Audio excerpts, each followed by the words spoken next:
Welcome friends, coding ज्ञान channel पे आपका स्वागत है। आज के इस लेक्चर में हम स्विच केस स्टेटमेंट के बारे में पढ़ेंगे। अगर आपको पिछले किसी लेक्चर से रिलेटेड कोई डाउट हो तो प्लीज कमेंट करके बताइए और चैनल को लाइक और सब्सक्राइब जरूर कीजिए।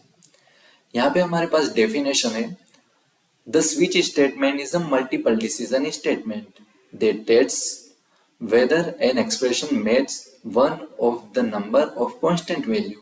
When the match is found, the corresponding statement executed. If the expression is not matched by any case, then default case executed.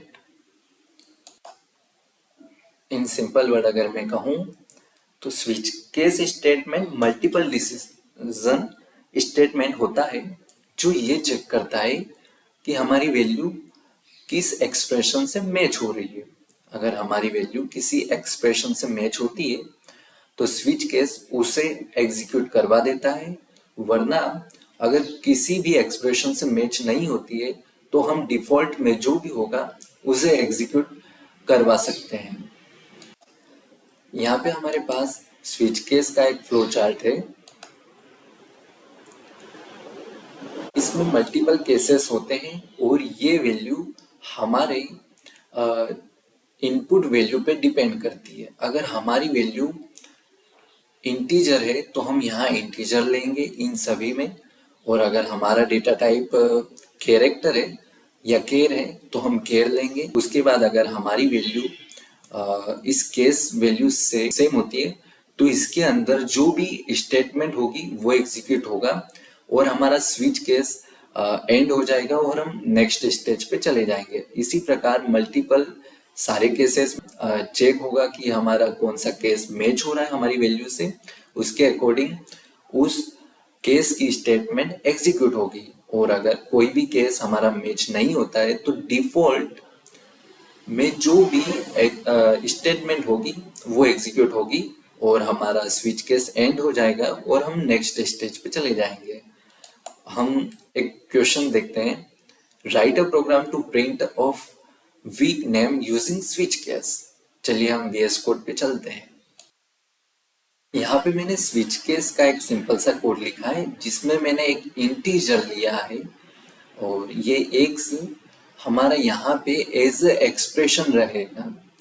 और चूंकि हमारा डेटा टाइप इंटीजर है तो केस में भी हमारे सारे एक्सप्रेशन इंटीजर ही होंगे। 1 2 3 एज अ इंटीजर एक्सप्रेशन रहेंगे।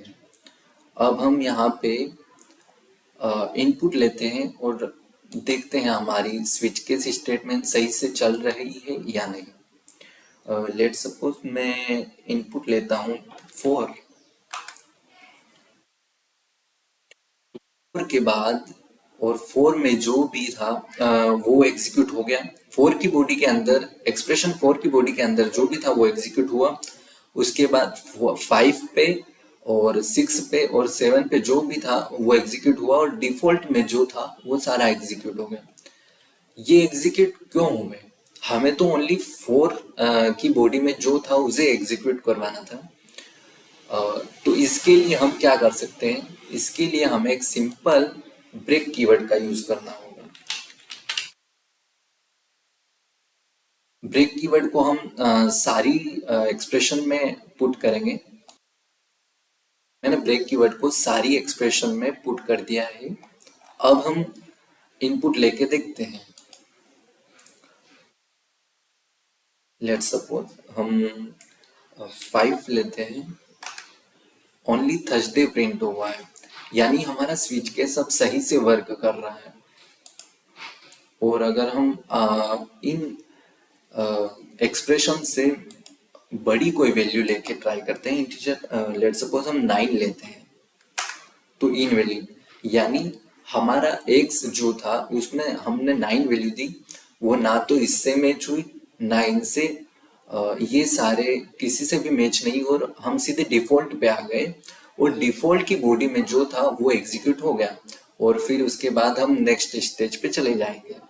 इस टाइप से हमारा स्विच केस वर्क करता है। स्विच केस को हम अलग अलग डेटा टाइप्स में यूज कर सकते हैं। हम इसे एज अ कैरेक्टर यूज करते हैं, कैरेक्टर। यहाँ पे मैंने केर डेटा टाइप के लिए स्विच केस को यूज किया है।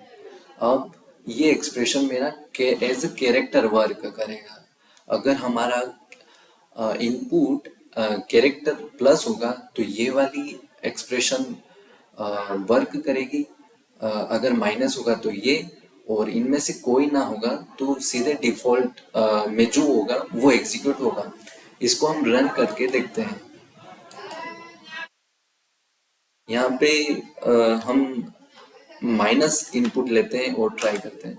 ये माइनस ऑपरेटर, यानी हमारा ये वाला एक्सप्रेशन है वो मैच हो गया। उसके बाद ब्रेक स्टेटमेंट था तो हम स्विच से बाहर हो गए और सीधे नेक्स्ट स्टेप पे चले जाएंगे। फ्रेंड्स, आज के लेक्चर में इतना ही। हम मिलते हैं नेक्स्ट लेक्चर में।